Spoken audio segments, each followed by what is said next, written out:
ایران کا بادشاہ بہت دنوں سے پریشان تھا۔ یوں تو ہر طرف خوشحالی کا دور تھا، مگر بادشاہ کی پریشانی کی وجہ اس کی اکلوتی بیٹی شہزادی تھی۔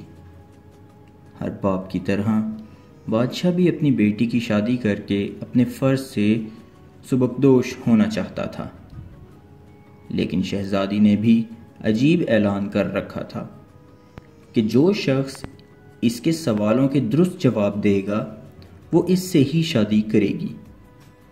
آس پاس کی ریاستوں کے کئی شہزادے آئے مگر ناکام لوٹ گئے۔ اس ملک میں ایک نوجوان طالب علم بھی رہتا تھا۔ اس نے اپنے والد سے کہا کہ وہ بھی اپنی قسمت آزمانا چاہتا ہے۔ اس نوجوان کے والد ایک استاد تھے اور کئی برسوں سے لوگوں میں علم کی روشنی بانٹ رہے تھے۔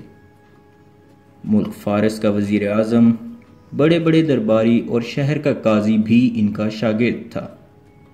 باپ نے بیٹے کی خواہش دیکھی تو بولے، بیٹا اگر تو ناکام لوٹا تو تیرا کچھ بھی نہیں جائے گا۔ لوگ یہی کہیں گے کہ ایک استاد کا بیٹا ناکام ہو گیا ہے۔ نوجوان نے اپنے باپ سے کہا، بابا بڑے بڑے شہزادے لوٹ گئے، اگر میں بھی ناکام ہو گیا تو کیا ہوا؟ یہ تو ایک مقابلہ ہے، جو بھی جیت لے اور شاید وہ خوش نصیب میں ہی ہوں۔ آخر باپ کو بیٹے کی ضد ماننی ہی پڑی۔ نوجوان خوشی خوشی محل کی طرف چل پڑا۔ شہر بھر میں یہ خبر جنگل کی آگ کی طرح پھیل گئی کہ ایک عالم کا بیٹا قسمت آزمانے کے لیے محل میں آ رہا ہے۔ مقررہ وقت پر محل لوگوں سے کچا کچ بھر گیا تھا۔ بادشاہ تخت پر بیٹھا تھا۔ ملکہ عالیہ بھی محل میں ہی موجود تھی۔ وزیر، امیر، درباری اور عوام الناس سب دربار میں موجود تھے۔ آخر شہزادی نے اپنا پہلا سوال کر ڈالا۔ اس نے شہادت کی انگلی فضا میں بلند کی۔ نوجوان نے کچھ دیر توقف کیا اور پھر شہادت والی انگلی کے ساتھ والی انگلی بھی فضا میں بلند کی۔ یہ دیکھ کر شہزادی مسکرا اٹھی اور ملکہ عالیہ بولی، شاباش ہے نوجوان، تم اپنا پہلا مرحلہ کامیابی سے طے کر گئے ہو۔ دوسرے سوال کے لیے شہزادی کرسی سے اٹھی اور ہاتھ میں تلوار لے کر ہوا میں چلانے لگی۔ کچھ دیر بعد وہ دربار اپنی نشست پر آ کر بیٹھ گئی۔ بادشاہ سمیت ہر درباری کی نظر اس نوجوان پر تھی۔ نوجوان کھڑا ہوا اور اپنی جیب سے قلم نکال کر فضا میں بلند کر دیا۔ شاباش ہے نوجوان، ہم خوش ہوئے، یہ جواب بھی درست ہے۔ ملکہ عالیہ کی آواز دربار میں ابھری۔ اسی کے ساتھ دربار مبارک ہو کی آواز کے ساتھ گونج اٹھا۔ دو سوالات کیا تھے؟ ان کے جوابات کیا تھے؟ اب ہر شخص اس پر غور کر رہا تھا کہ شہزادی نے آخر کیا پوچھا اور نوجوان نے آخر اس کا جواب کیا دیا۔ لوگوں کے لیے یہ ایک راز تھا۔ آخر شہزادی نے تیسرا سوال بھی کر ڈالا۔ وہ تیزی سے سیڑھیاں اتری اور تیزی سے سیڑھیاں چڑھ کر دوبارہ اپنی نشست پر بیٹھ گئی۔ یہ بڑا عجیب و غریب سوال تھا۔ ہر طرف خاموشی تھی، لوگوں کی سانسیں رکی ہوئی تھی۔ اب تو نوجوان کے ہاتھ پاؤں بھی ٹھنڈے ہوئے جا رہے تھے۔ آخر نوجوان کھڑا ہوا اور اپنے دل پر ہاتھ رکھ کر شہزادی کی طرف دیکھنے لگا۔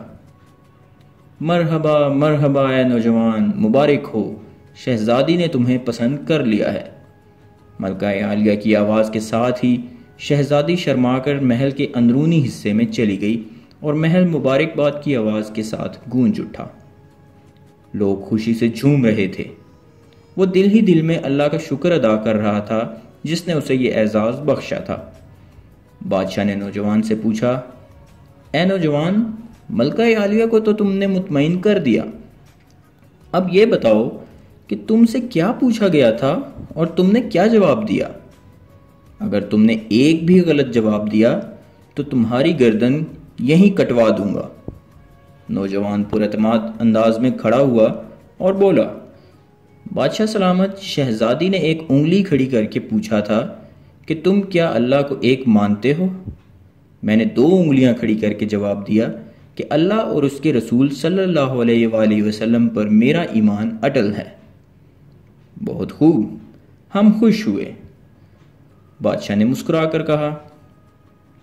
نوجوان بولا، اس کے بعد شہزادی نے تلوار چلا کر پوچھا تھا کہ اس سے بڑا کوئی ہتھیار ہے؟ میں نے جواب دیا، ہاں، قلم کا وار تلوار کے وار سے زیادہ کارگر ہوتا ہے۔ ماشاءاللہ نوجوان، تم نے ہمارا دل جیت لیا۔ تم نے ثابت کر دیا کہ جاہ و جلال، دولت و حشمت کی علم کے سامنے کوئی حیثیت نہیں۔ لیکن تیسرا جواب؟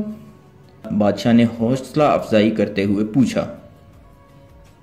نوجوان نے آسمان کی طرف دیکھا اور کہنے لگا، بادشاہ سلامت، شہزادی دربار کی سیڑھیاں اتریں اور چڑھیں، کرسی پر تھک کر بیٹھ گئی۔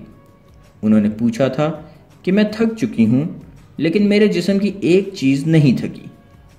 میں نے جواب دیا، دل۔